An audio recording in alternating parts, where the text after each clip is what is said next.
자, 안녕하십니까. 이시면의 주식뉴스공장 11월 21일 수요일 마감 브리핑을 시작을 하도록 하겠습니다. 자, 오늘 새벽에 끝난 다우지수, 나스닥, 특히 나스닥이 다우지수도 1, 2%대 하락 부분들이 진행이 됐습니다.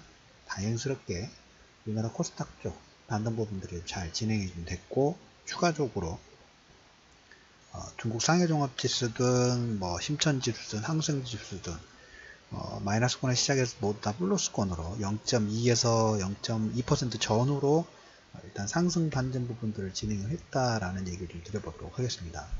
약간 물론 기술주들의 하락 부분들이 투자 심리 부분들 위축시키는 건 맞습니다.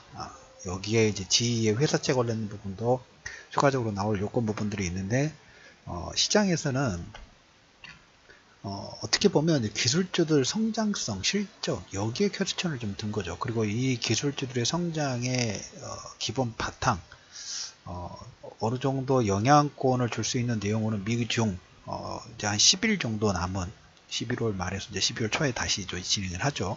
무역 협상 관련된 부분에서 여기에 많은 영향 부분들을 받습니다. 글로벌 진짜 지수 자체가. 그래서 거기에 대한 관망 부분들, 그리고 이제 내일은 이제 추수감사절 이런 여파, 약간 개별적인 내용으로 일부에서는 전체적으로 시장에 출렁거린 부분들을 개별적인 이슈로 조금 바라보는 시각 또한 있다라는 얘기를 첫 번째 드려보도록 하겠고요.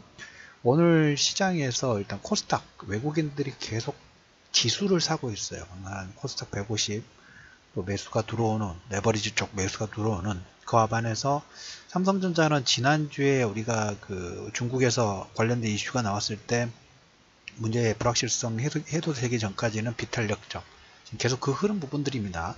그 협상 카드로 쓸 수 있는 가능성도 분명히 어느 정도는 우리가 유추해 볼 수 있다라는 얘기를 좀 드려보도록 하겠고요. 삼성전자 쪽을 한 1200억 정도 외국인이 매도를 했습니다. 삼성전자, SK하이닉스는 뭐 그렇게 큰 폭은 아니지만 아무튼 여기는 지금 나스닥 개별주 애플, 페이스북 다 뭡니까? 개별적인 이슈로 출렁거린 부분들 나오고 있죠. 마이크로 테크놀로지 마찬가지고 삼성전자와 SK하이닉스도 그 선상에서 연동된다고 보시면 될 것 같아요.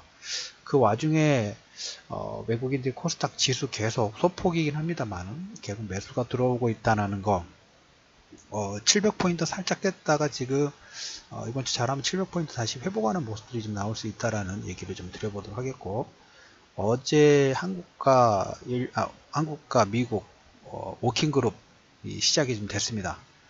철도 공동조사 강력 지지 당연히 해야죠. 그리고 지금 시장에서는 11월 말 다음 주에라도 고위급 회담 부분들이 열릴 수 있는 가능성을 계속 열어두실 필요가 있고, 지금 이제 12월이 이제 얼마 남지 않았습니다. 그 의미는 한편으로 김정은의 우리 한국 방문 관련된 내용 자체가 밑바닥에서 올라올 수 있다. 다시 시장에서 화제가 될 수 있는 가능성도 분명히 열어두실 필요가 있다 그랬죠. 왜 여기에 계속 주목하는지는 여러분에서 글로벌 지금 상당히 빠르게 움직이고 있다는 걸 강조를 좀 해드리고 있죠. 오늘은 제가 쿠팡이라는 회사를 좀 얘기를 드려볼까 합니다. 쿠팡과 현대차하고 다르면서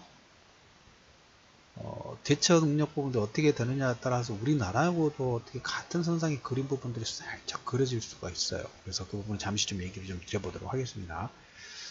중국이 지난번에는 들어오지 못하게 했던 미국 레이건 항공 전단 홍콩에 입항 허가 부분들을 했습니다. 화해 제스처를 계속 보내고 있죠. 그리고 중국 인민은행 정책위원도 중국 개방 부분들이 미국과 중국의 무역전쟁 해소에 도움이 된다.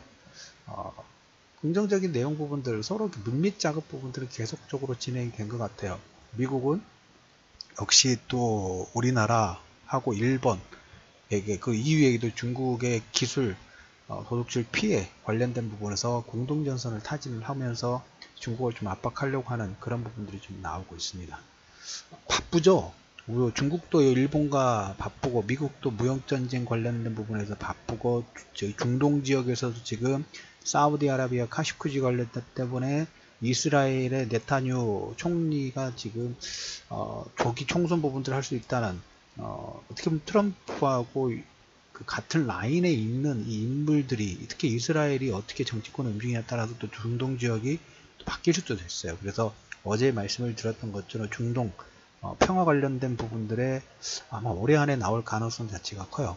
왜 이 얘기를 계속 우리하고 상관없는, 우리나라 증시하고 상관이 없는 것 같지만 쿠션으로 영향을 상당히 크게 줘요.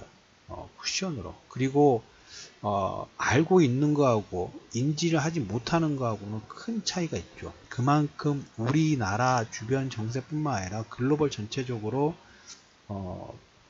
정책과 방향이 바뀌는, 산업이 바뀌는 겁니다. 그 흐름이 상당히 빨리 움직이고 있고, 누가 선점하느냐, 이런 구조 부분들이 계속 치고 나가는 모습들이 좀 보이고 있어요. 예를 들자면 지금 글로벌 시장에서 원유 생산량 1위는 사우디아라비아가 아니에요. 미국이에요. 자, 미국이 원유 생산량 1위가 나오면서 오펙의 팀 부분들은 거의 소진이 좀 됐죠. 그 사이에 셰일가스의 수출 부분들을 압박을 하면서 중국도 이번에 아마 그 합의안에 LNG 수입 관련된 부분들이 이 내용 확대가 될 것이고, 그 다음에 여기에 또 추가적으로 보면 독일에서도 러시아 쪽이 독일의 다이렉트로 가스 공급 라인 부분들을 만들고 있어요. 미국이 계속 태클을 거니까 독일이 약간 마지못해서 그 미국의 셰일가스 수입 부분들을 허용을 좀 했습니다. 그러면서 뭡니까? 러시아는 또 터키에 바로 다이렉트로 천연가스 공급 부분을 좀 해요. 우리나라하고도 지금 러시아 쪽이 계속 확대할 수 있는 러시아 쪽 블라디보스크 쪽에 기업은행이 지점을 오픈을 하고, 그 다음에 나진 하산 쪽에 상당히 거리가 가깝다 보니까 러시아 철도 부분들이 연결되고, 여기에 이제 가스관에 우리나라 연결 관련된 부분들이 물밑 작업 부분들이 계속 이루어지고 있죠. 러시아는 어떻게든 자기가 가지고 있는 가스를 유럽 쪽에서 영향력 부분들을 확대하려고 하는, 중동 지역에서도 역시 영향력을 확대하려고 하는 그 영향력 자체가 북한하고 그 다음에 가스관하고 블라디보스토크를 통해 가지고 동시 개발 관련된 부분들까지 지금 확대가 되고 있어요.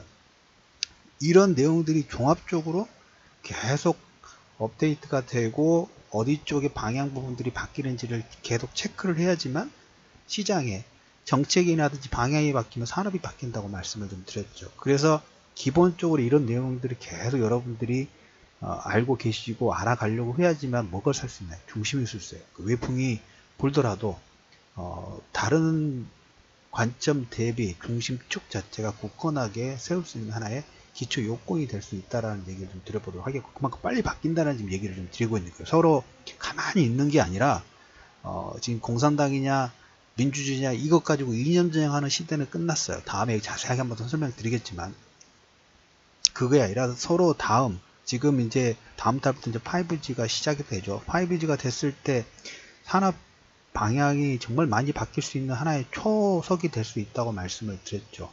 그걸 누가 가지고 가느냐. 네이버하고 예전에 인터넷에서 우리나라 시장에서는 네이버 다음 야후 했을 때 검색 시장을 네이버가 가져가서 네이버가 진두주의 했던 것처럼, 그러면서 플랫폼에서 우선순위를 가지고 가는 것처럼, 그리고 나머지 기업들은 2순위, 3순위에 1등 대비 파이 자체가 워낙 작았죠. 지금 이 패권 싸움이에요. 이 패권 싸움. 누가 잡느냐, 잡집이냐, 잡지 못하느냐에 따라서 다음 최소 2, 3주 전에 먹거리하고 직접적인 영향 부분들을 가지고 있어요. 쿠팡이 약간 그런 느낌 부분들이 들어요. 엉뚱하게 좀 틀린 것 같아요. 우리나라도 계속적으로 뭡니까? 이걸 어떻게든 남북 경협 관련된 부분들을 해야지만 다음에 글로벌 시장에서 하나의 대우를 받을 수 있는 어떤 주도권 부분들을 일부 가져갈 수 있는데, 그 노력 부분들은 당연히 해야 되겠죠. 지리학적 거 가지고 우리가 갑론을박하는 시기는 이미 지났기 때문에. 쿠팡이 3년 전인가요?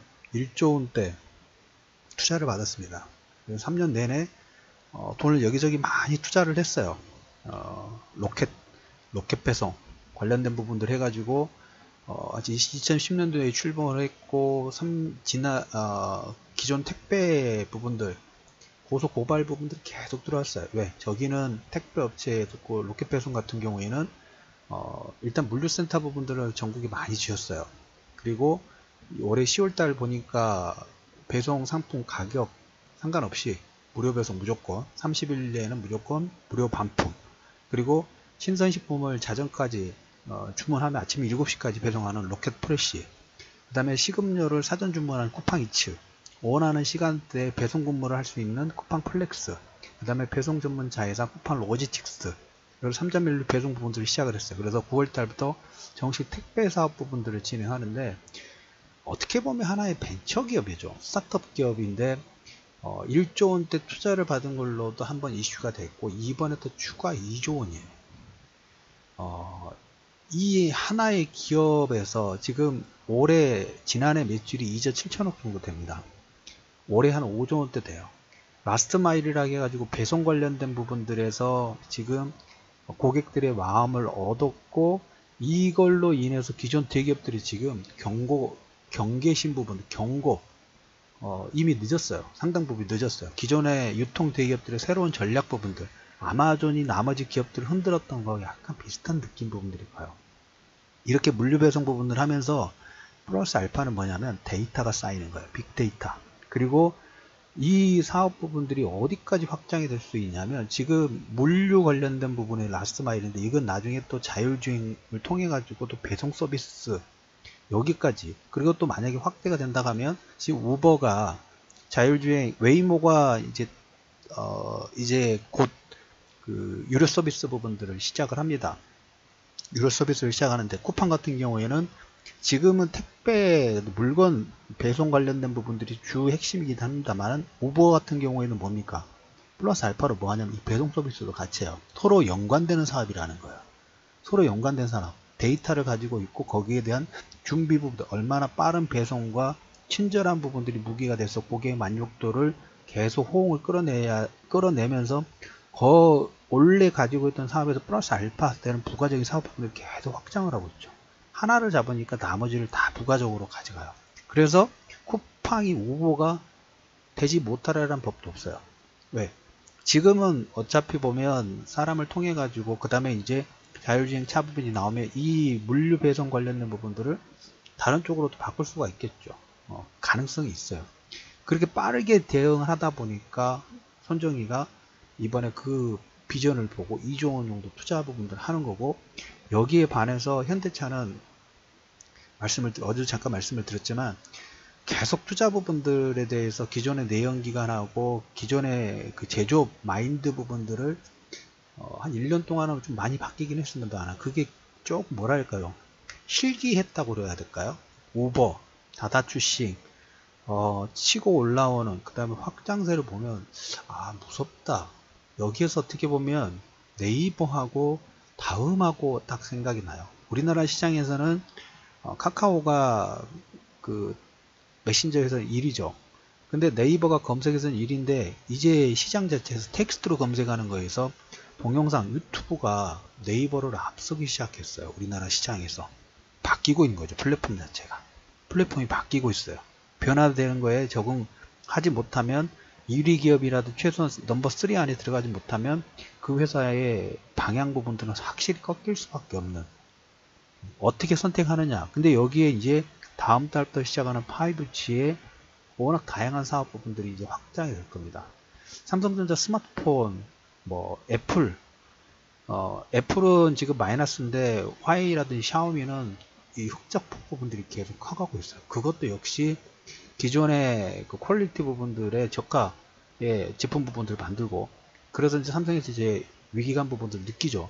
더 빨리 느꼈어야 되는데, 폴더블 차기 모델의 AR, VR, 3D 기능 부분들을 접목을 예상을 하고 있습니다. 바뀌고 있어요.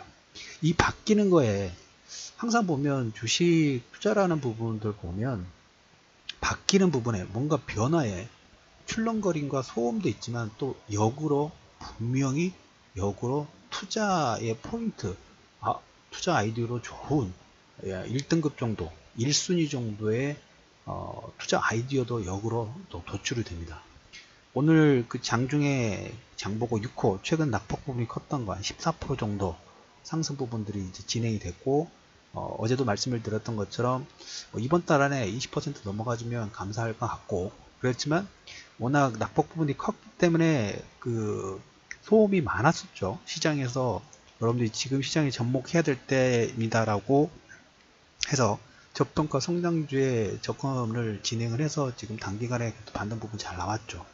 앞에 숫자를 2 이상 넘어갈 수 있기를 기대를 계속 해보도록 하겠고, 시장에서는 조금 전에 말씀을 드렸던 것처럼 소음은 계속 있어요. 소음은 항상 있고, 그 소음의 중심 포인트를 얼마나 잘 찾아서 역으로 시장의 공략 포인트를 만들어가는가, 제2의 쿠팡이 될 수 있는가. 쿠팡이 우보가 되지 못하라는 법은 없죠. 물론 우보까지 가는 것은 좀 빠른 것일 수 있습니다만은, 국내 시장에서는 이 물류 쪽에서 올해 작년에 2조 원대 매출이었는데 올해 5조 원대 매출 부분들 예상을 하고 있어요. 그만큼 뭘까요?